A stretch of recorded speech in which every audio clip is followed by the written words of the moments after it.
hapunan, hindi pa nakaluto, at kanina pa dito, mainit, pero nandito kayo para sa amin at para sa bayan. Maraming salamat sa inyong lahat.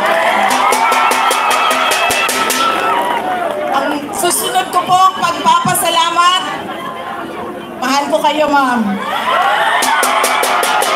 Mahalin din natin patuloy ang ating mahal na inang bayan, ang Pilipinas. I love you too. Sisterly love na ito, sis. Mahal ko kayo. Kaya ako nandito ngayon. Ang susunod po na pagpapasalamat ay mula po sa pamilya namin.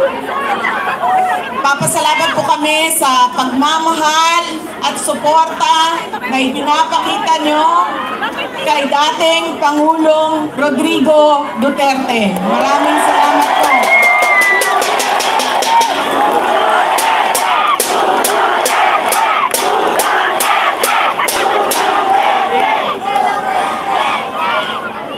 Marami po sa inyo ang nag-celebrate ng kanyang birthday noong March 28, 2025.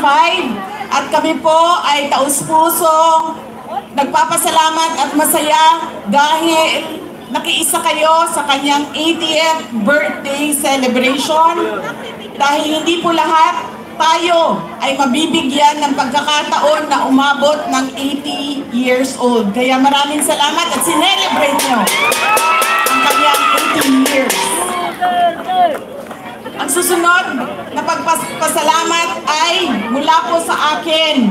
Maraming salamat sa inyong suporta, sa inyong kampanya at sa inyong boto para sa akin noong halalan ng 2022.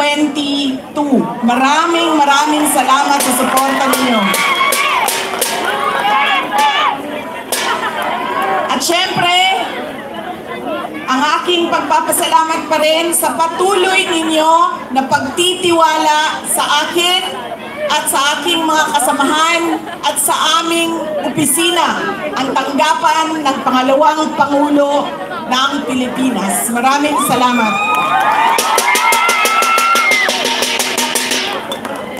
Ang amin pong pamilya ay merong malaking utang na loob sa inyong lahat, mga kababayan namin, sa pagkakataon na inyong ibinibigay sa amin na makapaglingkod sa ating bayan.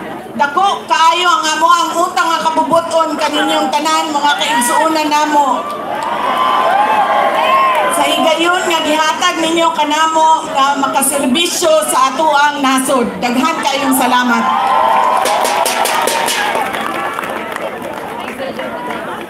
Ang susunod po ay mga kampanya po ako sa inyong lahat sa mga.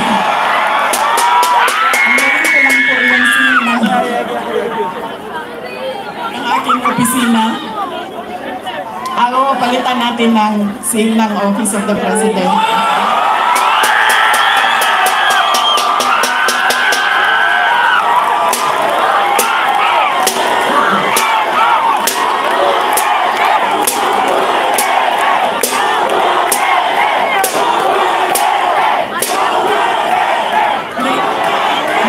Tinanggal ko lang kasi iba kasi yung opisina, iba din yung pangangampanya. Pero kung sa Pangulo lang, pumili na lang kayo. Si Isko Moreno, si Sara Duterte, wala kaming problema.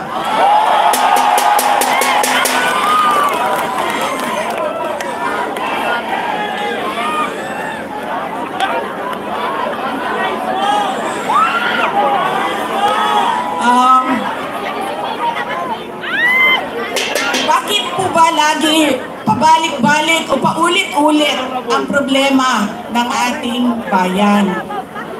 Dahil po, paulit-ulit din yung ugali natin sa pagpili ng ating mga leader.